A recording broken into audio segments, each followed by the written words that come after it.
Hello, and welcome to the 2020 annual meeting of the membership of the Dayton Art Institute. I'm Brock Anderson, and I have the honor and pleasure of serving as your chair of the Board of Trustees. We're delighted that our members, donors, community leaders, and friends are all here tonight to celebrate the accomplishments and progress we have made in 2020 in spite of the pandemic. I know I speak for all the Board of Trustees and the staff when I say thank you for your continued support. Also, thank you and welcome to our local dignitaries joining us virtually this evening. I'd like to begin my speech by also thanking the Board of Trustees, the entire DAI staff, and the volunteers that work at the museum. Serving as your Board of Trustees chairman during the DAI's centennial year and then during this last year has been one of the greatest honors of my life. The resilience of the DAI staff and their dedication to keep things going through all the challenges of the pandemic has been truly inspiring. This is the first virtual meeting in our history, and like so many things over the last 12 months, it is not quite the same. I was born and raised in Dayton, and in many ways, I was also born and raised at the Art Institute. And I can tell you that in my 46 years, I have never spent so little time as I have this year at the museum. And I do believe that absence does make our love of art grow stronger. I certainly am not alone in this fact. Thousands of people throughout our city missed out on the opportunity to see their favorite special exhibit this year, their cherished masterpiece that they have loved since childhood, or simply the chance to gather with friends and family at one of the DAI's famous special events. Like so many art museums across our nation, the DAI will begin to heal this year, and we will open the museum's doors. The museum we find may not feel the same at first, but I can assure you all that the DAI's mission of enriching lives and serving the community by creating meaningful experiences with art that is available to all will remain unchanged. The central theme of my speech last year centered around the why an art museum is so important. I think many of us learned by its absence how many ways the Dayton Art Institute is important in our lives and why we choose to support it. My ask of all of you as I end my chairmanship is for you to re-engage in the DAI in ways that you never have before. The people listening to this speech this evening are the DAI's most passionate advocates. I encourage you all to challenge your fellow Daytonians, your coworkers and neighbors, and your friends and family members to also reconnect with the Dayton Art Institute. The museum's leadership team recently completed the institutional plan that will guide the museum until the year 2023. I will not cover all the planned strategies and goals this evening, but I urge you to find out more about it. I am very excited about what has been mapped out by Michael and his team. In closing, thank you for the opportunity to serve as your Board of Trustees chairman. It has truly been an honor. I now would like to pass it over to Mark Shaker, the Secretary of the Board of Trustees. Thank you, Brock, and welcome to everyone. I, Mark Shaker, Secretary of the Board of Trustees, report that quorum present by general consent on this date, February 25th, 2021, for the annual meeting of the Dayton Art Institute membership, by those attending and by those who voted by proxy electronically. Due to the nature of today's meeting, we decided to dispense with the reading of the minutes, the February 27th, 2020 annual meeting. Minutes will be made available by request. Now please welcome Dan Davis, Treasurer of the Dayton Art Institute, who will present the 2020 financial report. Thank you, Mark. And thank you for the opportunity to briefly review the Dayton Art Institute's financials for the last year, 2020. I want to start with an acknowledgement of service and a welcome. In June, we said farewell to Dave Stacy, CFO and Operations Director, who retired after nearly 10 years of service. We didn't get to celebrate him the way we wanted to. However, we thank him for his leadership and dedication. And then in July, we welcomed Kim Spurgeon to the DAI leadership team as the new CFO and Operations Director. Kim's doing a great job and has already made a great impact with her efficiencies and technology updates to work remotely. For the financial report, let me begin with a few charts. This first graph depicts 2020 actual income versus budget. As with many organizations, the 2020 year has proven difficult with the pandemic. Not surprisingly, the largest variances to budget are within special events, retail and rental, and fees and admissions. The entire museum staff has pivoted and improvised, and thanks to their hard work and innovation, along with virtual Oktoberfest, grants from the state of Ohio in the amount of $245,000, City of Dayton, $266,000, Montgomery County, $99,900, and the SBA PPP program, $550,000. Operating income overall was only $260,000 short of budget. Although income was short of the budget, overall spending was reduced by more than $260,000 versus the 2020 budget. Although we had some areas where spending was over budget, for example, facilities with an unexpected chiller repair, total compensation spending was reduced by more than $300,000. And as you can see by the graph depicted, salary and benefits are our largest expense component. The savings in salary and benefits are a result of the museum not backfilling positions wherever possible as attrition was experienced. Positions were combined and hybrid positions created where employees worked in multiple departments to complete the workload. The bottom line is that we are pleased to announce that the operating budget for 2020 was break even as planned. It was a roller coaster year for the market. The Dayton Art Institute overall 2020 return was more than 11%. Our endowment investment market value was more than $23 million at year end, and the 2020 endowment draw was 5% on average, down from 5.2% the prior year. We continued to care for the facilities and invested more than $1.5 million in 2020 in various projects. The projects were funded by a combination of state funds, bank loans, and a multitude of donations. We are excited to report that the bank loan balance is less than $700,000 as of year end. In summary, the operating budget was break even. Market performance yielded an all-time high endowment value, while we limited the average draw to just 5%, and the museum continued its commitment to invest in our infrastructure. Now, please welcome Stephen Allaire, Vice Chair, Board of Trustees, who will present the 2021 slate of nominees to the Board of Trustees. Thank you, Dan. I'm excited to present our slate of nominees for the 2021 Board of Trustees. The slate of nominees was published in advance of the meeting and sent to each of the members electronically. The slate of nominees for election is as follows.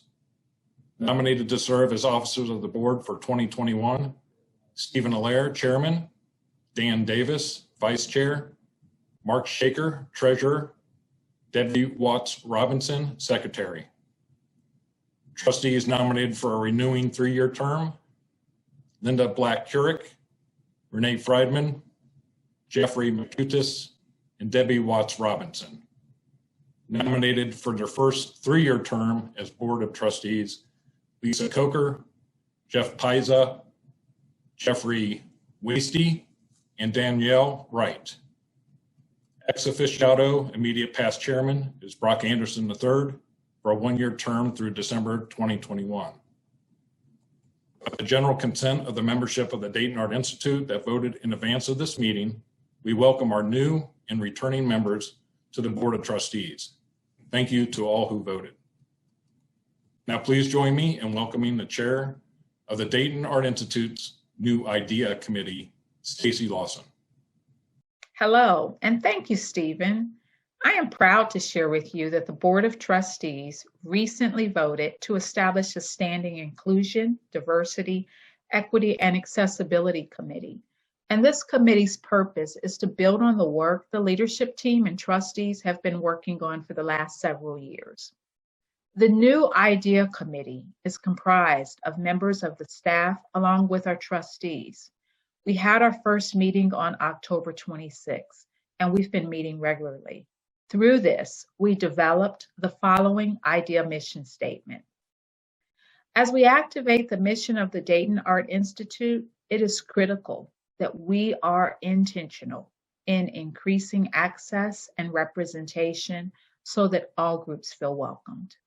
We aspire to develop, promote, and sustain an organizational culture and reputation in the communities that we serve as an organization that values, nurtures, and leverages inclusion, diversity, equity, and accessibility in all that we do. We are committed to fostering inclusion by overcoming barriers to participation created by differences. We will seek to integrate and ensure diversity of voices and viewpoints to fulfill our mission. We will champion equity in our policies, in our practices, and in our programming. We will forge new pathways to accessibility and engagement, both within and outside the museum.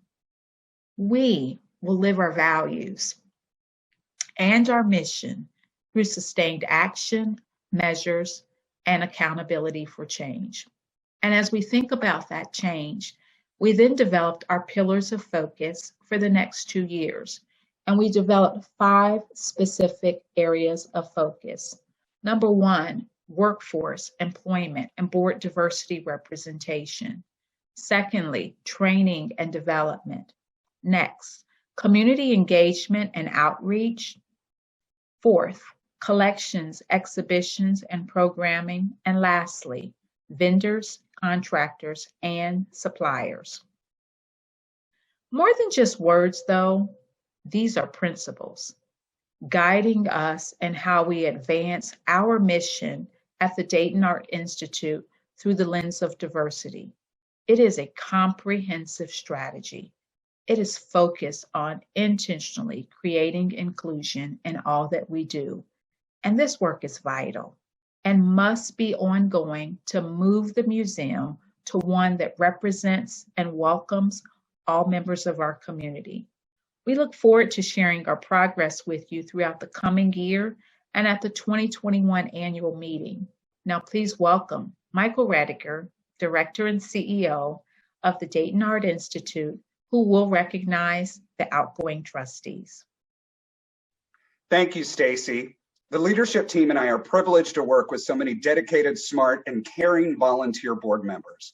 It is always hard to see them roll off the Board of Trustees, and this year is no exception. We will be sending a gift of thanks for their service. Jennifer Hahn Harrison is the partner in charge at Taft Law. Jennifer served 2 3-year terms from 2015 to 2020. She served on the governance committee from 2018 to 2020. She served on the associate board with her husband, Raul, and Jennifer has and will continue to be and serve as the DAI's legal counsel. She has become a friend and a confidant who I am thankful is only a phone call away. Jennifer, thank you for your years of service and friendship. Brock Anderson is the president of Bond Bright Distributing Incorporated. Brock has served 2 3-year terms from 2015 to 2020. He was appointed the secretary of the board in 2017 and elected as vice chairman of the board in 2018. He was elected to chairman of the board in 2019 and served through 2020. He served on the associate board with his wife, Carly, and Brock will remain on the board for a 1-year ex officio term as the immediate past chair. Brock is a legacy of the DAI. His late father and his mother are also former associate board members and generous supporters of the museum, introducing him to what would become a lifelong love of art and the DAI. Brock has continued his parents' leadership and made his own mark on the museum by helping to grow Oktoberfest as our largest and most important signature event, and working with his dad and their company, Bonbright Distributing, to make a leadership gift to the Centennial Campaign, for which we named the Bonbright Gallery of African Art in their honor. I have referred to Brock as the calm in the pandemic storm. His presence has been steadfast and always available when I needed him, and yet giving me room to lead. Brock, for your friendship and leadership and service, I am forever grateful. Thank you. We also thank two departing ex officio board members. Bob Nevin, chair of the investment committee. Bob served on the board of trustees. He served on the associate board with his late wife, Linda, and for more than 25 years served on the investment committee, and for most of the time as the chair. Bob helped to build the plan and saw through the paying off of more than $16 million in bond debt. It was a heavy weight that we carried, but with Bob's leadership, the weight was lifted. Given the current economic crisis, I cannot imagine having that added burden of that debt. Bob, thank you for your many, many years of service to the DAI. We will miss your strategic presence and dry wit, and I consider it an honor to have worked with you. Lindsay Maxim is the 2020 Leadership Dayton representative, and her term ends in May of this year. Every year, the DAI welcomes a Leadership Dayton representative to serve a one-year term on the Board of Trustees. Lindsay is serving as our 2021 representative through the Junior League of Dayton. Lindsay is the new executive director of the Frank M. Tate Foundation. Lindsay, we are so fortunate to have you on the Board of Trustees. Thank you for your service in the community, and we look forward to continuing to work with you through the foundation. The Dayton Art Institute is fortunate to have a dedicated and loyal staff of professionals who each day work with the common goal of providing our members and guests with the best possible environment to experience and view art. Today, we recognize 12 individuals whose tenure at the DAI has added tremendous value and represents 230 years of service. With 10 or more years of service, Eric Brockman, 12 years, Robert Schroyer, 13 years, Russ Zindorf, 14 years. With 15 or more years of service, Eric Reith, 15 years, Anthony Starr, 17 years, Ted Davis, 17 years, Heather Boer, 20 years, Monica Walker, 22 years, Sally Kurtz, 23 years, Martin Pleiss, 22 years. And with 25 or more years of service, Susan Annabelle, 27 years, Diane Haskell, 28 years. We also thank the following individuals who demonstrated tremendous courage and leadership during the recent steam boiler fire at the museum on January 22nd of this year. Thanks to their quick response, no one was hurt and no art was damaged. From security, Victoria Agrello, Peter O'Brien, Joshua Raish, and Bernard Taylor. From facilities, Larry Strong and Russ Zindorf. From curatorial, Peter Diebler, Sally Kurtz, Nancy Payne, Martin Pleiss, Eric Reith, Jerry Smith, and Jacob Tate. We thank you all for your leadership and service to the DAI. Now we will hear from Dr. Jerry Smith, Chief Curator and Director of Education, who will present the 2021 Pamela P. Houk Award and give a 2020 mission review of the curatorial and education departments and a preview for 2021. Thank you, Michael. In 1976, the Experience Center, the museum's interactive gallery for families and children, was founded by Pam Houk. In 2001, the Pamela P. Houk Award for Excellence in Art Education was instituted to recognize exceptional art educators and to honor Pam's pioneering work as originator of what is now known as the Lang Family Experience Center, a place where children and visitors of all ages can learn effectively and actively gain understanding of the creative process. Each year, This award is presented to support and recognize individuals who have contributed to the tradition of excellence and innovation in art education. Nominees for this award are recognized for demonstrating an outstanding commitment and dedication to arts education through the promotion of creative learning and personal expression. Today, the Dayton Art Institute is pleased to announce the recipient of the 2021 Houk Award is Abby Hanser. Abby is a visual arts educator at Berry Intermediate with Lebanon City Schools and has been teaching for more than 20 years. She has an accomplished teaching career exemplified by her utilization of the Teaching for Artistic Behavior method, or TAB method, a pre-K through 12 learner-directed approach that meets learners' needs through choice, agency, flexibility, and emergent curriculum. Her approach is also greatly influenced by the study habits of mind, which was developed and researched by Harvard's Project Zero. Dedicated to making art class something in which her students are actively engaged, Abby strives to encourage creativity, interest, curiosity, and extending students' thinking. Artscape Lebanon colleague Kristen Davenport shared that she, quote, celebrates the creative minds of every student, and there's no limit to the options she gives students, end quote. In honor of Abby's commitment to arts education, we are pleased to recognize her with the Pamela P. Houk Award in Excellence in Education. Abby's name will be added to the award panel of distinguished recipients located in the Lang Family Experience Center. We will also be presenting her with a hand-blown glass bowl designed by glass artist Peter Houk. Congratulations and thank you, Abby, for all that you do. And now for an update on the curatorial and education departments.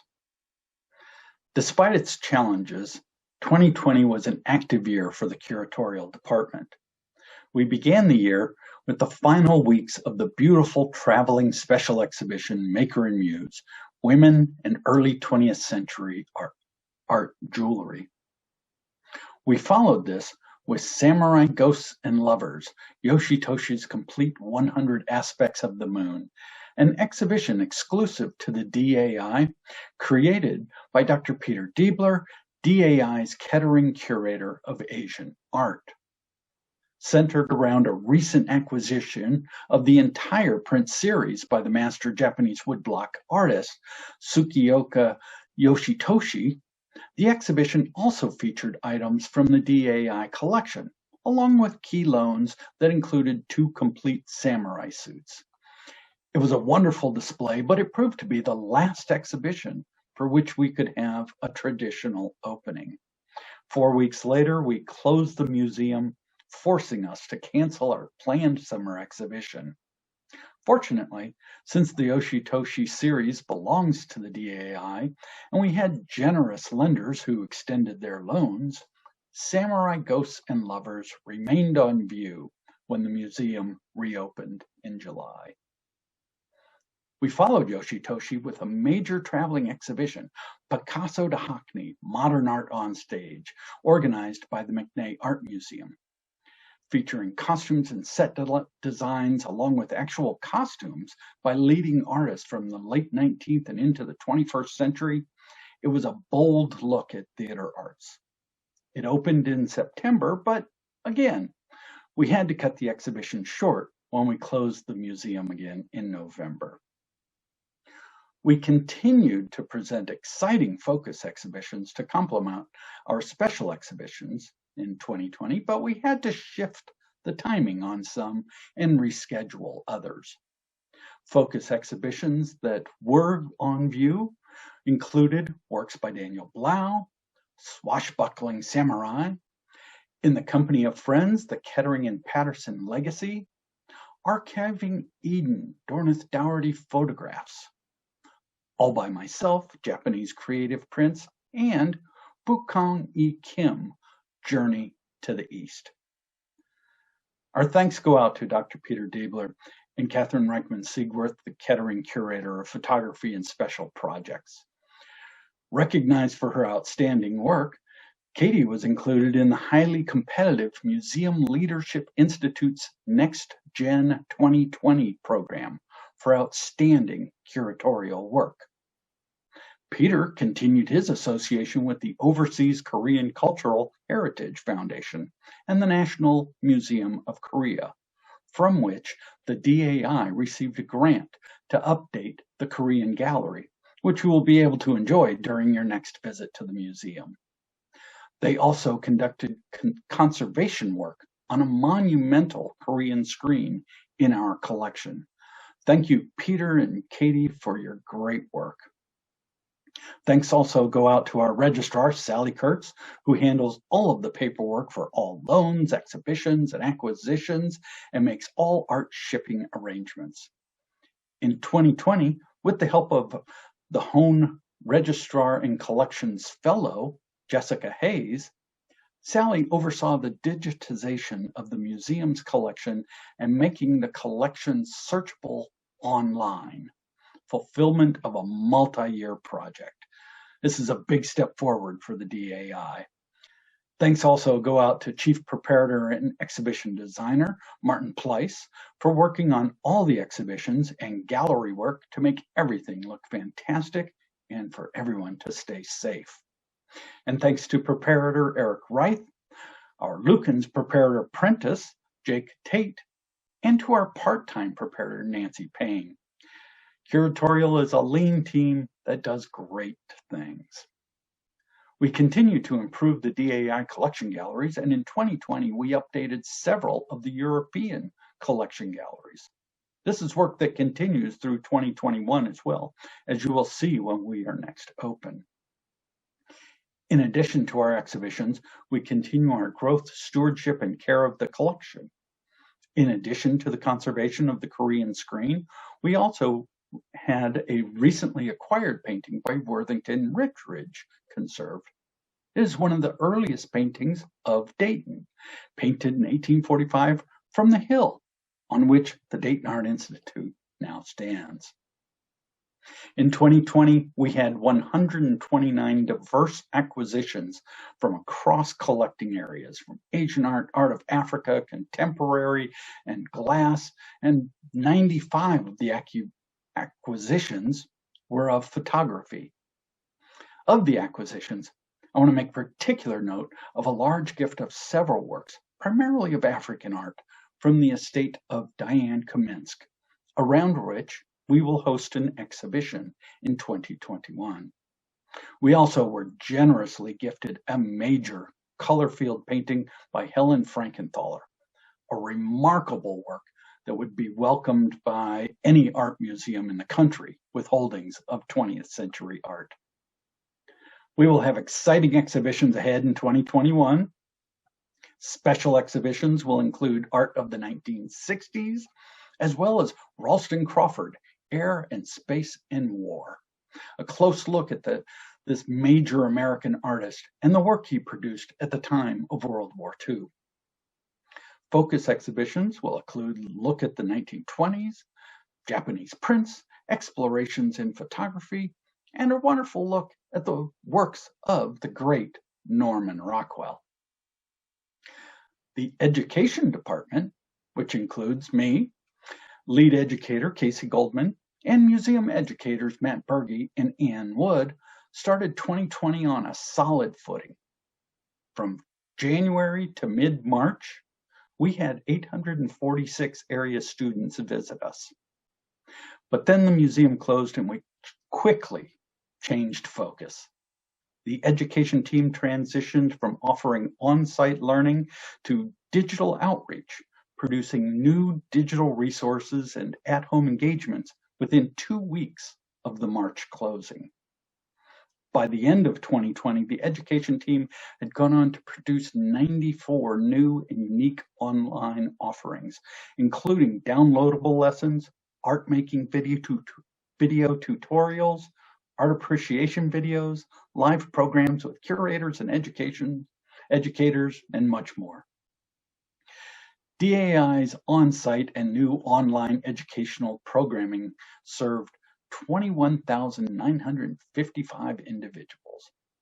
One of the new video resources is the Virtual Object of the Month, created in close collaboration with our volunteer museum guides. Featuring a new artwork each month, it debuted in April and has been viewed more than 9,400 times.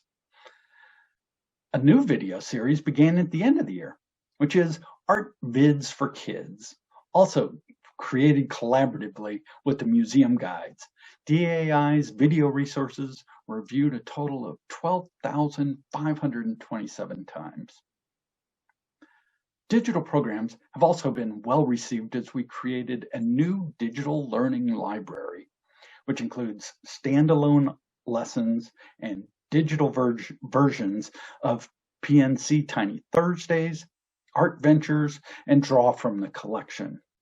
In addition, we have had virtual curatorial conversations and exhibition lectures, virtual versions of the DAI Book Club's Language of Art, and we tried our hand at our live version of Draw from the Collection as well. In total, our new digital resources, videos, live virtual offerings reached more than 14,000 individuals. The Yek College Artist Fellows Program celebrated its 19th season in 2020. The awardees met and mentored a group of high school art students in January and March in person, and then had held virtual fellowship meetings through May. Unable to host the exhibition of the fellows' works, we developed an online exhibition which has been viewed in 12 different countries. Finally, in June, DAI partnered with Think TV to create a virtual camp experience designed for ages pre-K through 3rd to help keep kids actively learning while staying safely at home. It's been a good year as with the virtual offerings. Now, back to you, Michael. In 2020, the DAI lost many friends, members, and donors. The slide on your screen lists their names. We are forever grateful for their kindness, support, and generosity. We also acknowledge those on our staff and boards and in our community who lost loved ones due to the COVID-19 pandemic. You remain in our thoughts. Will you please join me in a moment of silence for all of them?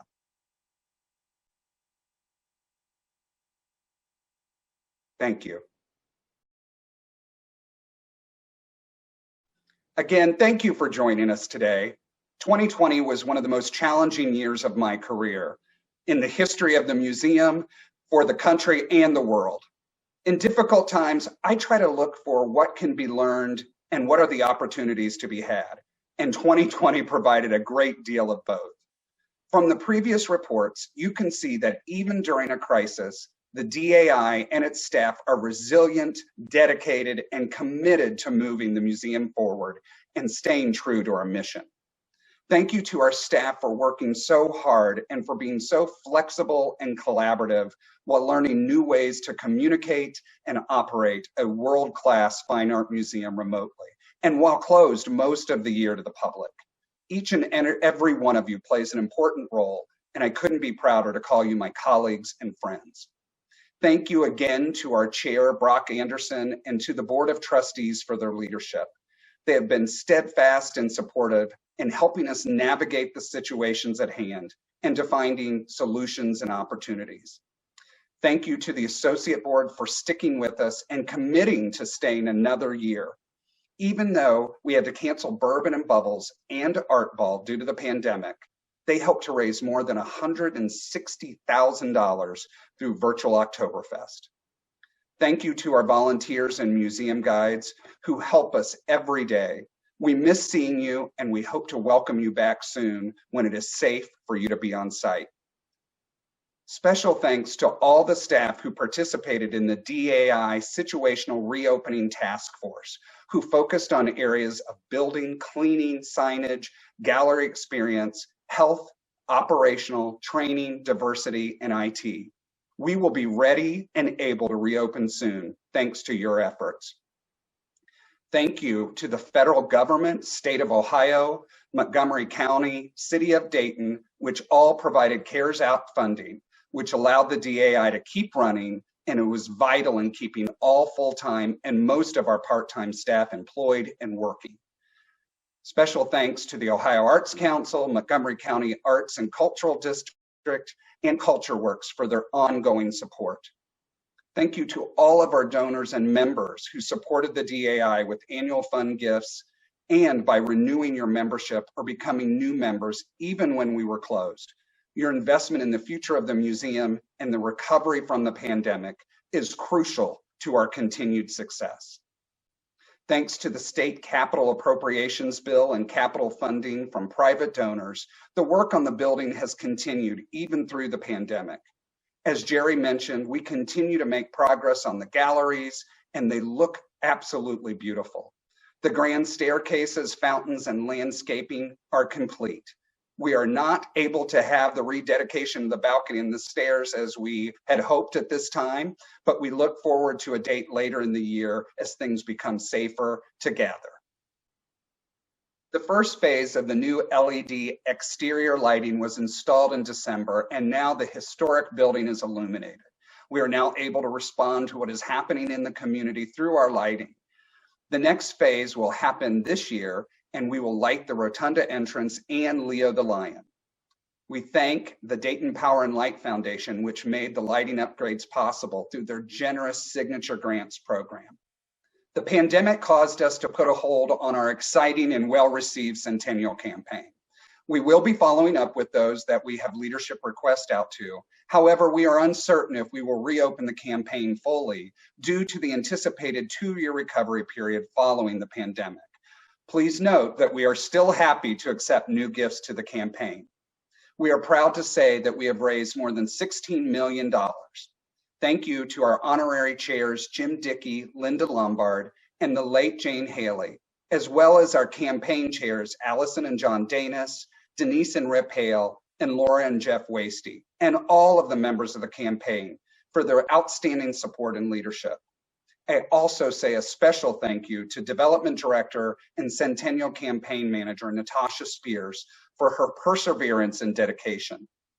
Speaking of Natasha, through her leadership and working with the development team, which includes Elaine Ganaris, Dana Vingras, and Katie Yanis Hauser, the DAI amazingly met its fundraising goal by 102%. In 2020, the DAI won kudos and awards, including the following: the American Graphic Design Award for Outstanding Rebrand, the Ohio Museum Association Award for Outstanding Rebrand. The design company Real Art won the Hermes Award for their design of the DAI's new donor wall. And Community Affairs Director Alexis Larson was awarded the Outstanding Communicator of the Year Award by the Public Relations Society of America. We continue to be thankful for our ongoing partnership with Dayton Metro Library's Reimagining Works project, which brings real art to local libraries in response to the DAI's collection. This has been such a meaningful collaboration.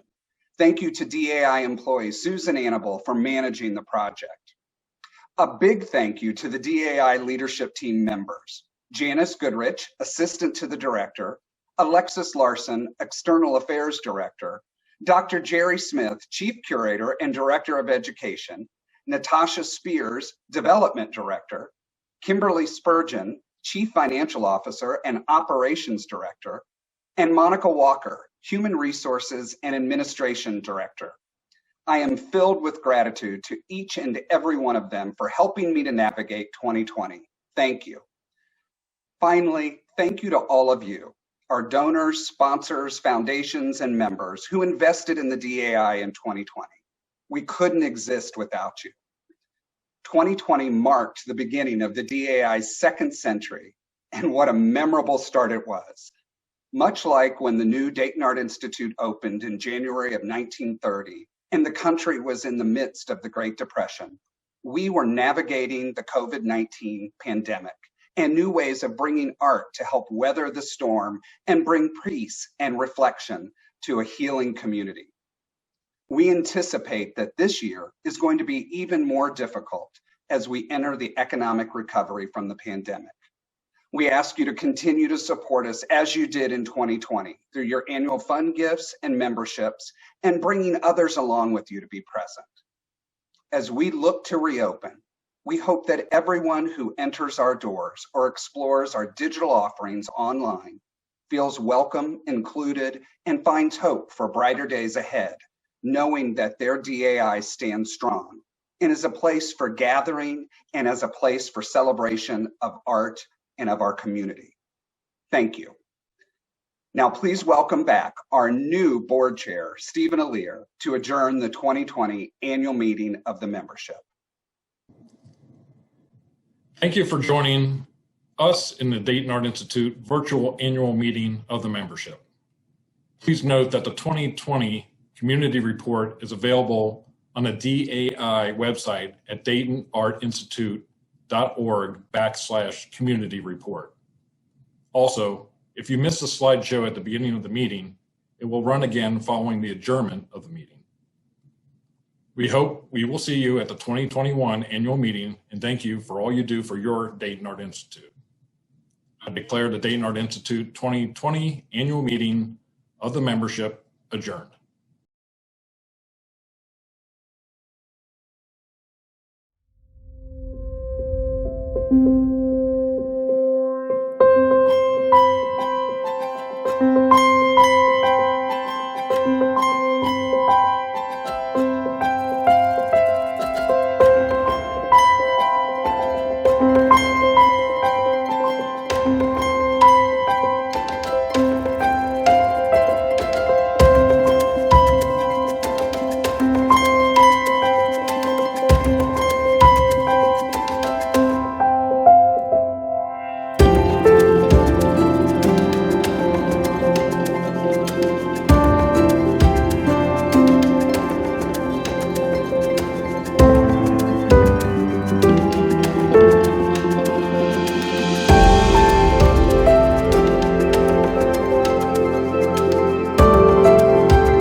Seed banks are often qualified in the media as doomsday vaults.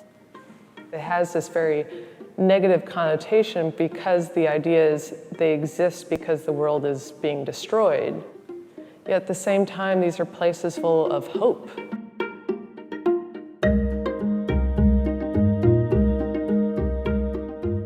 The current focus exhibition is Archiving Eden Dornith Doherty photographs. It contains 22 large-scale photographs from her ongoing series in which she travels the world documenting seed banks and botanical research centers.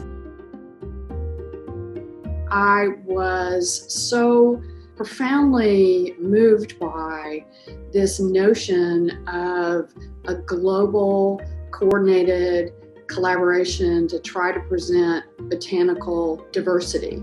On one hand, it's a super pessimistic scenario where you have global strife and political instability and ecological change combining to pose an existential threat to our botanical life. But at the same time, you have a more optimistic scenario where scientists and volunteers and institutions from all over the world are collaborating together to create this first botanical kind of Noah's Ark. When I heard about this, I immediately wanted to photograph it. In the process of pursuing Archiving Eden, I visited seed banks all over the world. It became a more than a decade-long, wide-ranging expeditionary project. The Svalbard Vault, it's so cold that my digital equipment froze. Thank goodness I was using 19th century technology. I had a view camera with film in it, and I was able to take the photographs. Dornith's project is philosophical and lyrical. Even the tiniest seed can spark the imagination. These different spaces, they posed these really powerful questions about life and time on a macro scale. You walk into this vault and you're in the Arctic, but it's also like one of the most biodiverse places on the planet. This installation, it's a metaphoric seed vault.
you.